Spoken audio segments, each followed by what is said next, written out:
سلام زخبركم تخاتتلتي سماي تي في أبزز لكم عزوز كروستسوي سلام تنا كابزي كابستودينا يبصحكم أبزي نايلومي مدبنا أبي ودكم عوتات مئنتي كتكونوا كتعقبوهم زلوهم سلسته عبيتي مستيرات كرئينا زوم مستيرات زيوم نتوم زيوم زقربهم سباتون إن كيترفه كتكافلوهم زيبلكم نقراتهم ብዙሓት ሰባት ኣብ ዝእዋን እዚ ዝተሰዓረ ህይወት ሒዞም ዝመላለሱ ዘለው ስለምንታይ ኢልና እንተሓቲትና እቲ መልሲ መብዛሕትኡ ግዜ ኣብዘይ ግዚኡ እቲ ንኻልኦት ሰባት ከካፍልዎም ዘይብሎም ናይ ውልቆም ምስጢር ንኻልኦት ብምክፋሎም እዩ ስለዚ በዚ ድማ ግዳያት መጥቃዕቲ ሰይጣን እውን ይኾኑ ማለት እዩ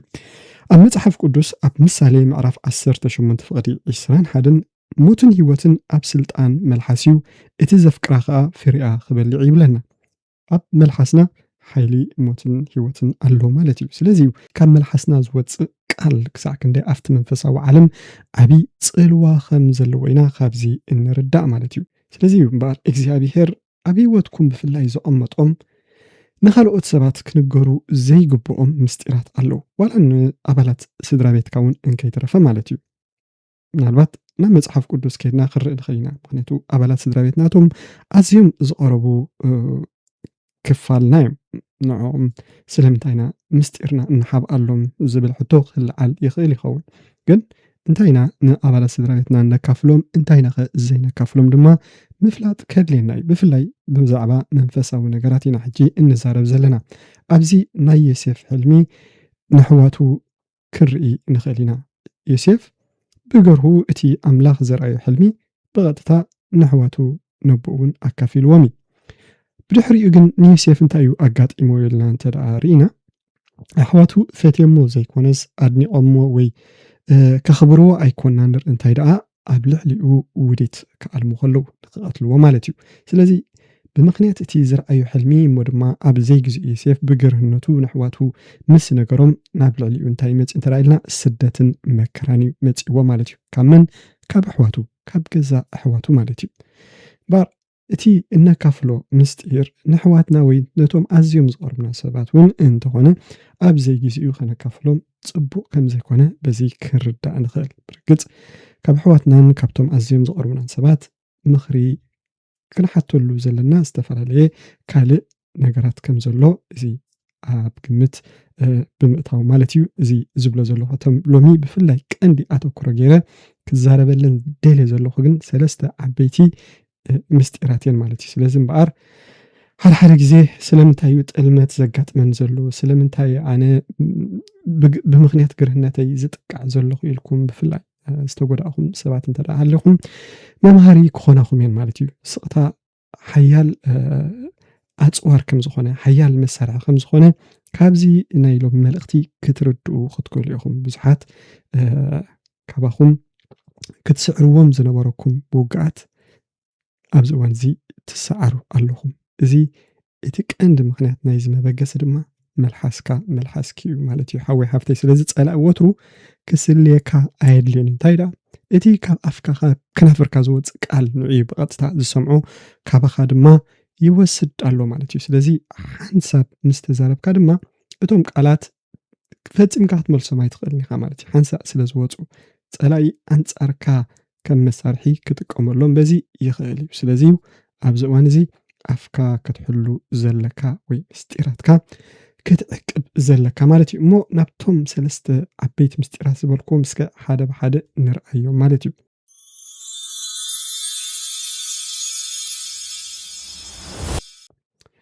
رأيخا وي اتناي متعي تلمخا زيا تقداميتيا تنات كرائن اتناي متعي تلمخان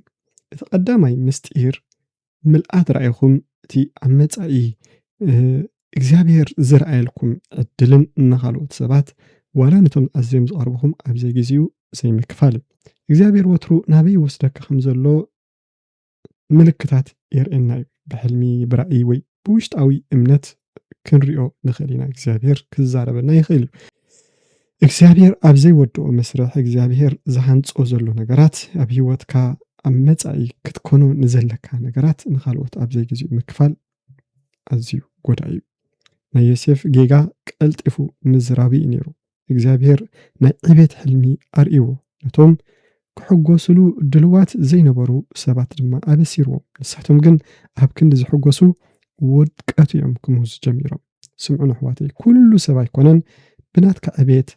ብናትካ ዓወት ዝሕጐስ ገሊኦም ሰባት ክሳብ ንእሽቶ ዝኾንካ ጥራዮም ከፍቅሩኻ ዝኽእሉ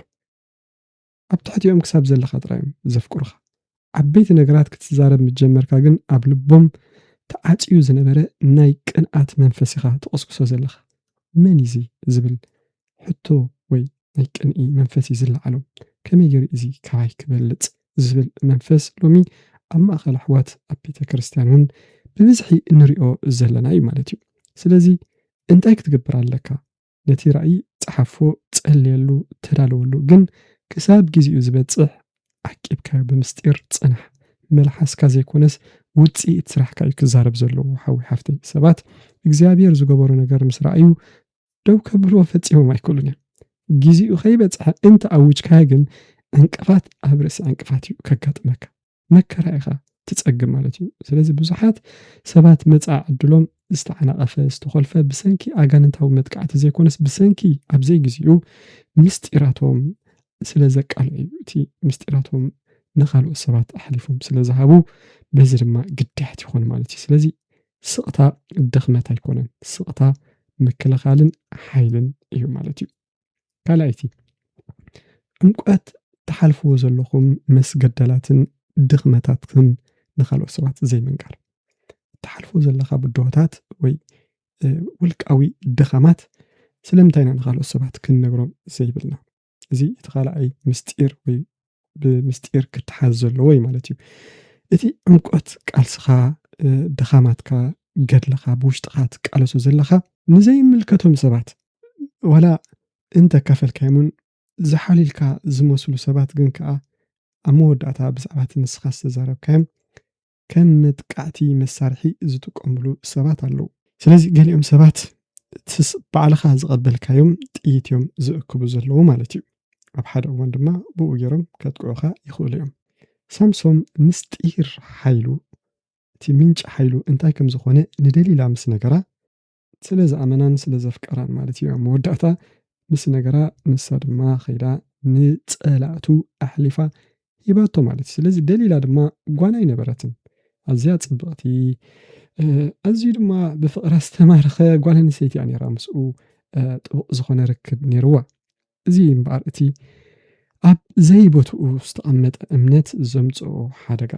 ክትምከር ወይ ሓገዝ ክትሓትት የብልካን ማለት ኣይኮነን ዝብል ዘለኹ ግን ኣብ መንጎ ኣምላኻዊ ምኽርን እቲ ካብ ኣምላኽ ዝረኸብካዮ ምስጢራትን ምዝራብ ዘሎ ፍልልይ ግን ክንፈልጥ ኣዝዩ ኣገዳሲ እዩ ማለት እዩ ገሊኡ ጉዳያት ንኣምላኽ ጥራይና ብፀሎት ክንነግሮ ዘለና እምበር ኣብ መኣዲ ብልዒ ንሰባት ዝንገር ኣይኮነን መፅሓፍ ቅዱስ ንሱ ይሓልልኩም እሞ ንኹሉ ሓሊትኩም ኣብኡ ኣውድቕዎ ይብለና ናብ መን ናብ እግዚኣብሔር ስለዚ እቲ ፀርካያ ዘለኻ ፀወርቲ ዝኸብደካ ነገር ተዝበለፀት መኽዘን ናይ ኣምላኽ እያ ማለት እዩ ኣብቲ ናይ ኣምላኽ ቦታ ኸይድካ ኢኻ እንታይ ከተራግፎ ዘግባኣካ ማለት እዩ ኣብዚ ግዜ እዚ ግን ስለምንታይ እዩ እዚ ኣገዳሲ ኮይኑ ዝብል ሕቶ ክለዓል ይኽእል እዩ ምክንያቱ መንፈስ ጥልመት እናወስኸ እዩ ዝኸይድ ዘሎ ናይ ሎሚ ዓርኪ ኢልካ ዝኣመንካዮ ናይ ፅባሕ ፀላኢ ክኸውን ይኽእል እዩ ህይወትካ ሙሉእ ብምሉእ እንተካፊልካዮ ንርእስኻ ቀሊል ዕላማ ትገብር ኣለኻ ማለት እዩ ምክንያቱ እዚ ሓዊ እዚ ዓርክኻ ክኸውን ዝኽእል ሜይቢ ክሳብ ክንደዩ ይነበር ነው ንፈልጦ ነገር የለን ሓደ ግዜ ብዝተፈላለዩ ምክንያት ምስ ሰብ ክትጋራጭ ትኽእል ኢኻ ወይ ትሰብ ምክንያት ደልዩ ክፀልኣካ እውን ይኽእል እዩ ስለዚ እቲ ናይ ውሽጥኻ ምስጢራት ኣቐድም ኣቢልካ ኣሚንካ ሓሊፍካ ኩሉ ዝሃብካዮ ፅባሕ ንጎ ኣንጻርካ ክትጥቀመሉ ይኽእል እዩ ማለት እዩ ስለዚ ቃልስኻን ደኽመትካን ሓልዎም ዓቅቦም ንኣምላኽ ጥራይ ወይ ንእሙናት መንፈሳውያን ኣቦታት ዝበልካዮም ግን ከተካፍል ትኽእል ኢኻ ምስጢርካ ክፀርዎ ንዘይክእሉ ሰባት ብፍፁም ኣይተካፍሎም ማለት እዩ ናብታ ሳልሰይትን ናይ መወዳእታ ነጥቢ ክንሰገር እቲ ሳልሳይ ምስጢር ዝርዝር ፋይናንሳዊ ሂወትካ እዩ ሰላም ክትስእን እንተደሊኻ ክንደይ ከም እትኽፈል ክንደይ ኣብ ባንኪ ገንዘብ ከም ዘቐመጥካ ኣበይ ከም እተውፍርን ንኹሉ ሰብ ንገሮ ብድሕሪ እዚ ሰላም ዘይብሉ ሂወት ክትነብር ኢኻ ማለት እዩ ምክንያቱ ገለኹም ብሰንኪ ሃፍትኹም ኣብ ኣደባባይ ምዝራብኩም ዘየድሊ ውግኣት እዩ ዘጋጥመኩም ዘሎ። ኩሉ ሰብ ንዕቤትካ ከም ምንጪ ሓጎስ ኣይኮነን ዝጥቀመሉ። ገለ ኣባላት ስድራ ቤትካ እውን እንከይተረፈ ዕቤትካ ምስ ረኣዩ ወይ ሃፍትኻ ምስ ረኣዩ ምስቲ እናቶም ውጥቀት እናኣወዳደሩ ክፀልኡኻ ክእሉ እዮም። ምስኻ ክወዳደሩ ምስ ዘይክእሉ ድማ ቅንኣት ካብ ፍቕሪ ንላዕሊ ዓው ኢሉ ክዛረብ ይጅምር ማለት እዩ። ንኣብነት ናይ ንጉስ ሕዝቅያስ ኣብ መጽሓፍ ቅዱስ ሓደ ዓብይ ጌጋ ክፍጽም ከሎ መጽሓፍ ቅዱስ ይነግረና ማለት እዩ። ካብ ባቢሎን ኣጋይሽ ምስ መጹ ኩሉ ሃፍቱ ኩሉ እቲ ናይ መንግስቱ ምስጢራት ናይቲ ቤተ መዛግብቱ ወርቁን ኣሕሊፉ ሂቦም ኣርኢዎም ማለት እዩ። እቲ ነቢ መጺእ ድማ እንታይ ኢኻ ርኢኻዮም ኢሉ ክሓቶ ከሎ ንርኢ ማለት እዩ። ስለዚ ንሱ ድማ ኩሉ እየ ኣርዮም ኢሉ መሊሱሉ። እቲ ነቢ ድማ እቲ ዘረኣኻዮም ኩሉ ሓደ መዓልቲ ተማሪኹ ናብ ባቢሎን ክኸይድ እዩ ኢሉ ድማ ተነቢሉ። እዚ እንታይ እዩ ዝምህረና እንተዳ ኢልና ሓደ ሓደ ግዜ ውድቀትካ ውፅኢት ብዙሕ ምዝራብካ እዩ። ብምክንያት ምዝራብካ ውድቀትካ ይስዕብ። ሃፍትኻ ዕቤትካን ፋይናንሳዊ መደባትካን እዚ ምስጢር ጌርካ ሓዞ። እቲ ዝሃበካ ኣምላኽ ጥራይ ንገሮ። ከመይ ጌርካ ከም እተባዝሖ ድማ ካብ ኣምላኽ እውን ጥበብ ክወሃበካ ክትልምን ትኽእል ኢኻ ማለት እዩ። ኣብ መወዳእታ እምበኣር ዝኸበርኩም ተኸታተልቲ ስለምንታይ እዩ እዚ ጉዳይ እዚ ኣዝዩ ኣገዳሲ ኮይኑ? ምክንያቱ ሰባት ካብ ቀደም ንላዕሊ ኣብዚ እዋን እዚ ተስፋ እናቆረፁ ይኸዱ ኣለዉ። ገሊኦም ሰባት እውን ቀናኣትን ዘይርጉኣትን ኣብ ዝኾኑሉ ዘለዉ እዋን ኢና ዘለና። ስለዚ ብቓላትካ ብዕሽነትካ ክትመላለስ እግዚኣብሔር ኣይደልን እዩ። ስለዚ ኣፍና ክንከፍት ከለና ክንጥንቀቕ ይግባአና ማለት እዩ። እንታይ ኢና ንዛረብ ዘለና ክንፈልጥ ኣዝዩ ኣገዳሲ እዩ። ኣፍካ ክትከፍት ከለኻ ወትሩ ንርእስኻ እዚ ሕቶ እዚ ሕተታ ንመጻኢ ዕድለይ እዚ ዝዛረቦ ዘለኹ ዘረባ ዘካፍሎ ዘለኹ ምስጢር ብኸመይ ክጎድኦ ወይ ብኸመይ ንዓይ ከቃልዓኒ ይኽእል? ይጎድኣኒ ዶ ይጠቕመኒ ኢልካ ክልተ ግዜ ሕሰብ። ምክንያቱ ሓንሳእ ምስ ወፀ ብድሕሪኡ ክትመልሶ ስለ ዘይትኽእል ማለት እዩ። ስለዚ ንመጻኢ ዕድለይ ባዕለይ ድየ ክከላኸለሉ ዘለኒ ወይስ ኣብዚ እዋን እዚ ንኻልኦት ሰባት ከቃልዑ? ንዖም ብምንጋረይከ እንታይ ክጥቀም እንታይ ክጉዳእ ይኽእል ኢልካ ኣንቢብካ ምሕሳብ ኣዝዩ ኣገዳሲ እዩ። ኣብ ምስጢር ምዕቃብ ምሓዝ ዓብይ ሓይሊ ኣለዎ። ኢየሱስ እኳ በዚ ጥበብ እዚ እዩ ዝዓይ ነይሩ። ንሰባት ንገሊኦም ምስ ፈወሶም ንሓደ እኳ ከይትነግሩ ክብሎም ንርኢና። ስለምንታይ እንተዳ ኢልና እቲ ግዜ ስለዘይኣኸለ ማለት እዩ። ወይ እቲ ጎይታ ዝግለፀሉ ግዜ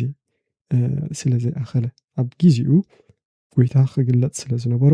ብምስጢር ክትሓዝ ነይርዎ ማለት እዩ። ስለዚ ጊዜኡ ከይበፅሐ ምቅላዕ ዘየድሊ ተቃውሞ ከም ዝመጽእ እዩ ዝገብር። ኣምላኽ ድማ ኣብ ሂወትካ ዝገብሮ ዘሎ ነገር ኩሉ ዓለም ክፈልጦ ኣየድልዮን ማለት እዩ። ክሳብ ዝጸንዕ ብምስጢር ሒዝካዮ ጽናሕ። እግዚኣብሔር ኣብ ምድብ ጊዜኡ ነቲ እሱ ዘርኣየካ ሕልሚ ነቲ እሱ ዝሃበካ ራእይ ብተግባር ክግለጽ ክጋሃድ ከሎ ግን ኩሎም ሰባት ከይፈተው ክርእይዎ እዮም። ኣብ ሕልሚ ከሎ ገና ከሎ ምንጋር ግን ባዕልኻ ነቲ ኣምላኽ ዝሃበካ ራእይ ከም ዝመክን ኢና ንገብሮ ዘለና ማለት እዩ። ዝተፈቐርኩም ኣሕዋተይ እምበኣር ስቕታ ድኽመት ኣይኮነን። ስቕታ ብልሓት ወይ እስትራቴጂ እዩ። መልሓስካ ክትሕዝ ምስ እትመሃር ኣብ ልዕሊ መጻኢ ዕድልካ ቁፅፅር ተጥሪ ኣለኻ። ኣፍካ እንተተቆፃፀርካ ድማ መጻኢኻ ተቆፃፀርካ ኣለኻ። ተግባርካ ካብ ቃላትካ ንላዕሊ ዓው ኢሉ ክዛረብ ድማ ይጅምር ማለት እዩ። ዕቤትካ ኩሉ ሰብ ድማ ይሪኦ። ብኡ ድማ ተዛሪቦም ኣይተዛሪቦም ዘምጽእዎ ነገር የለን ማለት እዩ። ምክንያቱ እቲ ክኸውን ዝግብኦ እቲ ኣምላኽ ዘርኣየካ ስለ ዝተፈጸመ ጸላኢ ደው ከብለካ ብፍጹም ኣይክእልኒ ማለት እዩ። እግዚኣብሔር ዝተመስገነ ይኹን እሞ ገለ ነገር ተሪፈልኩም ክኸውን ተስፋ ይገብር። ኣብ ካልእ ተመሳሳሊ መደብ ክሳብ ንራኸብ ሰላም ኣምላኽ ምስ ኩላትኩም ይኹን። ነዚ መደብ እዚ ሼር ላይክ ምግባር ድማ ኣይትረስዑ ኢኹም። ኣምላኽ ባረኩም። ሻሎም